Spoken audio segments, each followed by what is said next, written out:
Alright, let's go. Explosive! Run, Marcus, run! Lord of the Flame! Fuck! Hello, darkness, my old friend. I've come to talk with you again. Race! Race! No! Race! Why'd you guys leave? Race! Why'd you leave? Why did it leave without him? Dude, why didn't you get in the drop pod? You're a piece of shit, man. Welcome to my new addiction.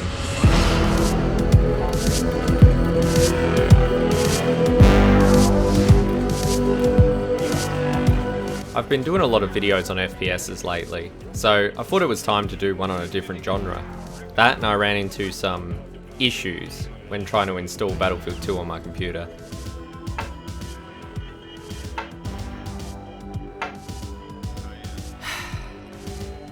I don't want to talk about it. So today we're taking a look at Deep Rock Galactic, a game that is definitely not an FPS. Well, sort of. This is a game I never would have usually picked up, but after some recommendations from friends and an overwhelmingly positive review score on Steam, I had to see what all the fuss was about.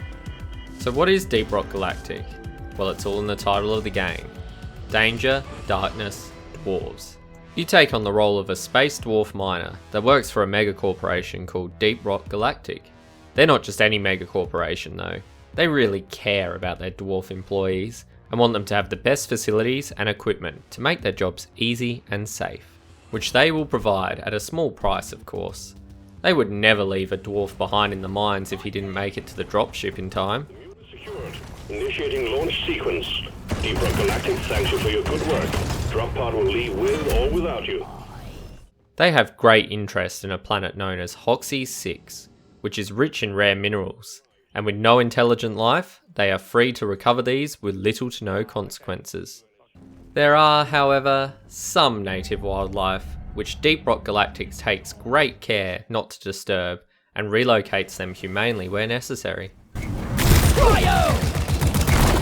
One next to you. Come and get me, you disgusting bug! Yeah! The dwarfs are also paid way above the award rate for their services and can spend their plentiful credits aboard the fully optioned Deep Rock Galactic mining ship. They are also offered super competitive rates on any extra minerals they might come across in the mines, and are able to buy any of the ones they need for upgrades from Deep Rock Galactic directly, with only a small fee on top, of course. By the beer, that was expensive. Deep Rock Galactic is definitely a dwarf stream workplace. Definitely. You'd be forgiven for thinking this was just a Minecraft clone with guns at first glance. That's definitely what I thought, but it's so much more than that, and it's really its own thing. After first loading up the game, you complete a short tutorial and are then chucked into the mining ship, free to do what you want. Oh, everything is locked. I can't even get a beer. Guess I'll go mine something then? So I lobbied up with a couple of mates and off we went, down into the mines. What followed I can only describe as confusion and terror. Light! He's a shellback. Oh, threw a grenade! Oh god, it's big, it's big! Speed limit set too slow! You boys! Oh my god. Sentry, sentry. Suck on this, you freak of nature! This game does not hold your hand at all, and explains very little to you. You're left to discover things on your own, which really works in its favour.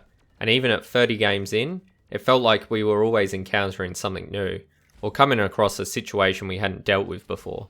There's a spitter, and... Oh, what? A weed? What's a weed? I don't know, it's big though. This is mainly down to the levels themselves. All the levels are procedurally generated and fully destructible, so no two missions are ever the same. This is procedurally generated done right as well. I always get worried when I hear those two words, because it can go very, very wrong. No Man's Sky, I'm looking at you here. Thankfully, that's not the case here. I haven't run into any game break-in jankiness, and most of the levels make sense with all their placements. There are some levels I've come across where objectives are hard to get to or far away, but you can usually tell what you're in for before you even load into a level, which is displayed down the bottom. Level 1 complexity means a cave is going to be pretty linear, with not a lot of hard to reach places. When that's cranked up to level 3 however, you're probably going to want to bring a scout and engineer to navigate the level, as some of these have super long drop-offs or are really hard to get around in on foot. There's also the feet down the bottom too, which represents how long a level is. Not many feet and the level will be quite short.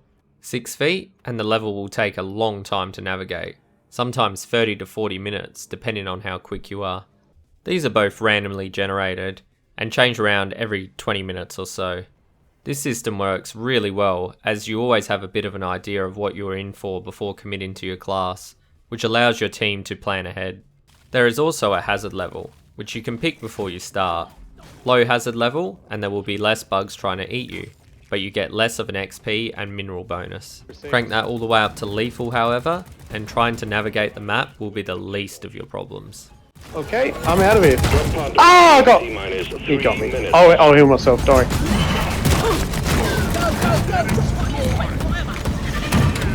Okay.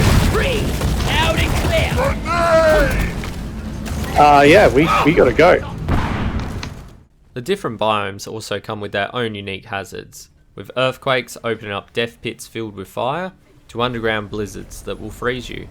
Don't ask how they work, they're a thing, okay?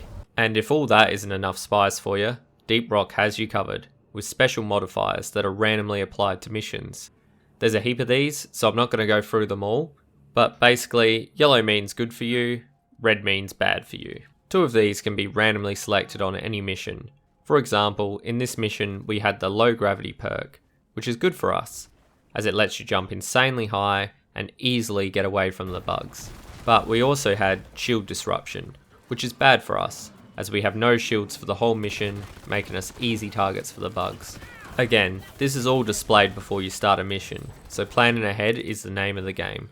All these systems come together to make every mission feel really different, and I'm still enjoying it even after putting an unhealthy amount of hours into it over the last couple of weeks. So you've completed your first few levels. What now? By now you should have some credits and crafting materials saved up, which you can use to upgrade your equipment. Upgrading your equipment starts out simple enough, with upgrades like do more damage and get more ammo. But like everything with this game, there are multiple layers to it, which keeps it interesting right into the late game. These are all linked to your class rank. The higher rank you are, the more of these you can stack on top of each other. So that weapon that's shot very slow to begin with, now dumps a magazine in seconds. Or maybe you keep running out of ammo, so you've stacked a bunch of upgrades, so now you never run out of ammo. You can really tailor your weapons to your preferred playstyle. It doesn't stop there either. Once you hit class rank 25, management will recommend you for a promotion, which will require you to complete a short assignment to obtain. Once complete, not only will you get a fancy star next to your name to show your friends that you are the superior gamer, you will also get access to the Forge, which is where you can craft overclocks for your weapons.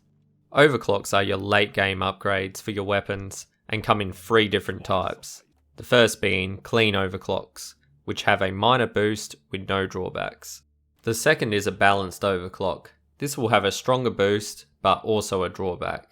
And the third and final is an unstable overclock, which will have a major boost in a certain area but a few drawbacks in others. For example, this overclock I got for the scout pistols boosts my overall damage by 5, but I get increased spread, no weak point damage bonus, and slower movement speed while shooting, so a lot of drawbacks. So the late game is a balancing act to try to improve your equipment in the areas that suit your playstyle, while taking a penalty in the areas that don't, and I have to say, they nailed it here. I'm not the biggest fan of grindy games, as I don't have as much time as I would like to play anymore, but this is grindy done right. There's always something new and exciting to work towards, and that's why you will regularly bump into people on this game that are player level 500 or something ridiculous, because it's such an addictive loop. That brings us to the classes. There are 4 different ones: Scout, Engineer, Gunner, and Driller. Scout is what I chose to main, as they can move super quickly through the mines thanks to their handheld grappling hook. They also have a flare gun that can light up a large area for the whole team. They're the weakest class when it comes to fighting and rely more on hit and run tactics to survive, though you can buff them up a lot more in the late game thanks to some overclocks. Engineer is your more defensive class. He can set up auto turrets to help defend areas and to take down a large amount of enemies at once.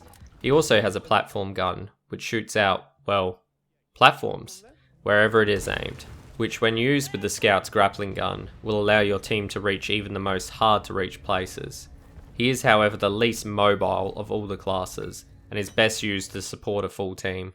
Gunner is the main damage dealer, who can equip either a minigun or autocannon, which is really good for crowd control or taking down large enemies. He is also equipped with a zipline gun, which is much slower and has to be set up on a relatively flat angle when compared to the scout. The upside being the whole team can use them, which makes them good for getting the whole team to hard to reach places. He can also put down a shield, which is really useful when you need to revive someone on your team. Then finally, we have the driller. I spent the least amount of time with this class, just because he doesn't really fit my playstyle, but he comes equipped with 2 hand drills that can quickly dig tunnels to just about anywhere. These can be especially useful for digging a path back to the drop pod before it leaves, even though Deep Rock would never leave a dwarf behind. He also comes equipped with a satchel charge which can be used to take out large groups of enemies, or for quickly mining out resources. He is also best used as part of a full team. Each class only has 2 primaries and 2 secondaries to choose from as well, which at first I didn't think would be enough variety to keep it interesting, but boy was I wrong. A couple of well balanced weapons that are suited to different situations, with a heap of well thought out and interesting mods, was the way to go here. I would be completely fine with them never adding more, and for them to just keep adding overclocks instead. They've done a really good job of balancing all the classes too. There's no one class that stands out as overpowered. A lot of thought has gone into these, which I really appreciate. The only exception being the scout and engineer combo. It is a must if you're a team of 2, but as part of a full team you will be at your strongest if you bring one of each class. Uh-oh. I fell! Which brings us to the multiplayer. This game is designed with 4-player co-op in mind, but you can play with less than that if you want. Or if you have no friends like me, you can even play solo. But won't the game be super hard if I play alone? No, the game scales depending on how many players are in the session.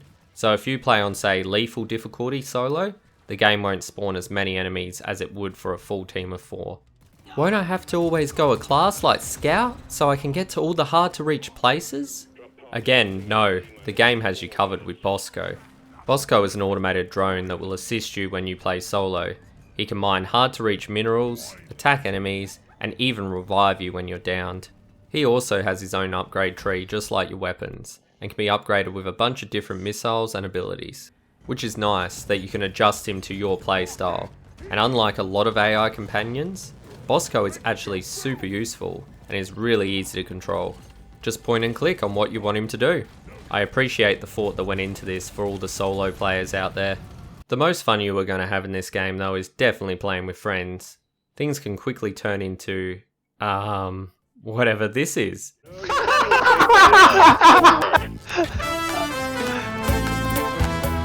in the circle, get in the circle. If you don't have any friends that play, you can always join random servers, which I did a lot, and the community is really friendly and helpful, even towards new players, which was a nice surprise. You don't even have to use a mic if you don't want to. It's super easy to communicate with your team just by using the ping system. So, what do you actually do in this game? Well, there are 7 different mission types, which I won't go through them all, as they're pretty straightforward and self-explanatory. Instead, my favourite and least favourite. First, my least favourite, escort duty, which is a fucking escort mission. Your goal is to maintain the drill dozer till it reaches the Omeran Heartstone, and then defend it when it's drilling into it. You're going to want to stay as close as you can to this thing while it's moving, because the less of your team that's near it, the slower it goes. And my god, it's already slow enough. It will also run out of fuel along the way, which can happen twice in a mission. You will need to pull out the 2 fuel canisters and refuel them to get it going again. While this isn't the worst escort mission I've ever seen, it does get really tedious, especially if you're with a team that doesn't know what they're doing and aren't staying near the dozer. I've also had a team wipe in the last cave more than once, which means you have to go back to start the whole mission again. Please, don't make me go back. I really didn't like this mission, and was only doing them if I had to for an assignment. My favourite, on the other hand... Dude, this pipe is sick! This sick, bro! Oh, yeah, I actually love this, eh? This is on-site refining, which drops a central platform onto the map, which you then have to build pipelines from to the Morkite wells, randomly placed around the map. Once all of these are connected, you have to defend all the pipelines from waves of enemies till it's done pumping. Oh, and did I mention, you can slide on top of the pipelines, which is a super fast way to get around the map. I always found myself making these as crazy and as complex as I could, just so I had more time to slide around on them.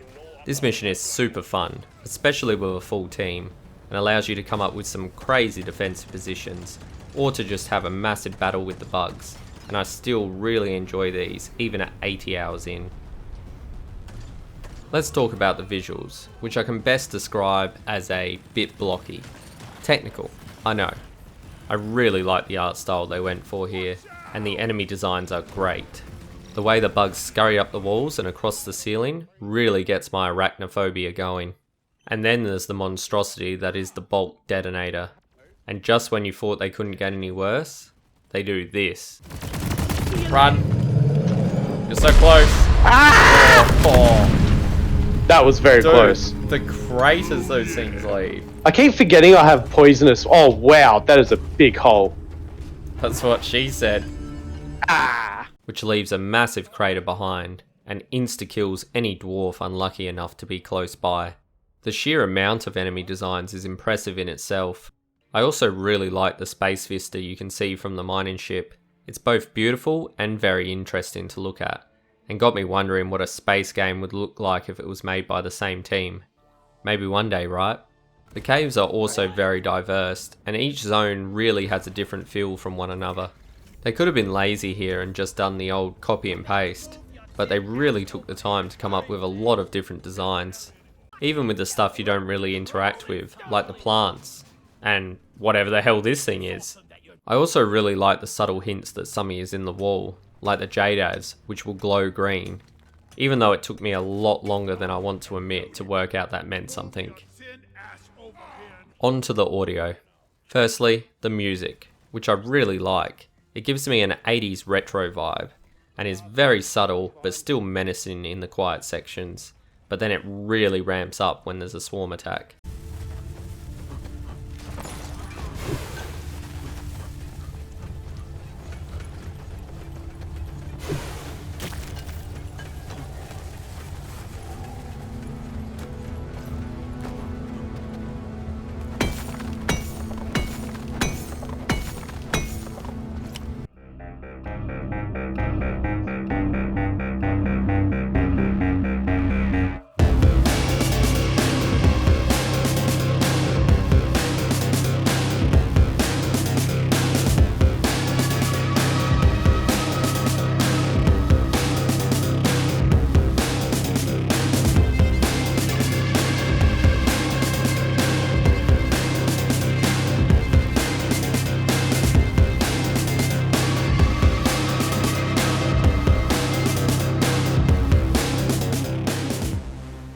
I do have one issue with it though. The music only seems to ramp up in swarm attacks and machine events, but when you enter a boss battle or there's just a lot of bugs attacking you, you're left with the same really subtle, slow music, which leaves these moments not feeling as tense as they should.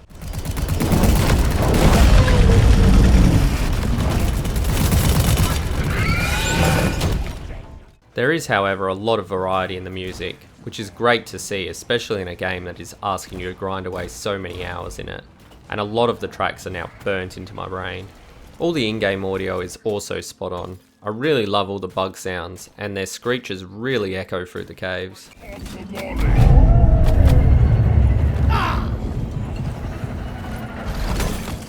It's also really easy to identify special enemies just by sound, which I think is really important in a game like this, where you have hordes of enemies on screen at once. For example, the grabber, who will grab you and fly up high to drop you.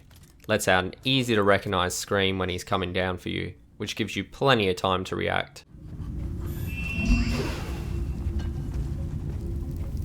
Stupid bug! Let me go! Put me down! Ah. Just fire, you evergreen lump of law! The voice acting is well done too, and the dwarves have a heap of different voice lines that they will shout out all the time, which I always found entertaining. The standout for me though was the mission control guy, with his typical upper management attitude and his lack of caring towards lower level employees. Fair warning, any vandalizing or destruction of company property will be deducted from your pay at the end of the month. I should probably talk about the moment-to-moment gameplay too.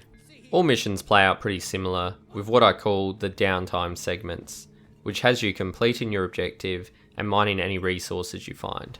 Mainly nitra, which you need for ammo drops. And believe me, you're going to need a lot of ammo. In these sections, there will still be a few enemies around, but nothing to really worry about. The game can turn at any time though, to what I call fighting mode, which will either be triggered by an in-game event, or just randomly by an incoming swarm. Swarm on intercept course. Get ready to protect the drill dozer. Here is where you're going to want to group up, as bugs are going to come from literally everywhere, especially on harder difficulties. The gunplay in these moments is really enjoyable, and I love the team play here. If you split up in these sections, you will most likely get overrun, so working as a team is key. The game will also start spawning boss enemies if you're taking too long in a mission, so speed matters too. Once the mission is complete, you have a time limit to return to the drop pod, and the game will continue to throw waves of enemies at you till you're out. It's a really satisfying loop that I never knew I wanted. 3, 2, Marcus! 1. Talk about cold tiring. We're pulling it back in. 3, 2, 1. It's kind of close. I also wanted to mention the AI, and especially the pathfinding, really impressed me in this game. I never saw any enemies get stuck on terrain, or come across something they couldn't get over, which really surprised me in a game that's procedurally generated and has a fully destructible world like this. Enemies can get to you pretty much anywhere. Even when you're on a zip line, ground-based enemies will sit at the end waiting for you to get there. They can even navigate a totally new tunnel you've dug out yourself, which is definitely worth a mention in my opinion. They've done a great job here. In case you couldn't tell, I really enjoyed this game, and will continue to play it even after finishing this video. It's an easy recommend from me. Especially if you have a group of friends to play with, the $40 price tag is well worth the laughs you will get out of it. It's also worth mentioning this game does have microtransactions, as I know these really rub some people up the wrong way. Thankfully though, these are not intrusive at all, and are purely cosmetic, sold as skin packs through the Steam store, and there's still plenty of skins you can unlock without spending a cent. The developers also seem really passionate about their game, regularly interacting with their community through live stream events, and their Discord, which they encourage everyone to join. There's even a place for you to voice what you'd like to see them add to the game, or any improvements to current systems you'd like to see, which I think is nice. Anyways, this video ended up way longer than I originally intended, so if you stuck around all the way to the end, thank you. I really appreciate it. Rock and stone. Die. It's dead, it's dead, it's dead. I'm so out of ammo. Die, monsters! Oh my god, we can do a drop. Oh my god, it was a gold one! Yeah. There was some Oh my gold. God. I was waiting for it to set in. I didn't even realise, eh? I thought it was like had a weird glow to it.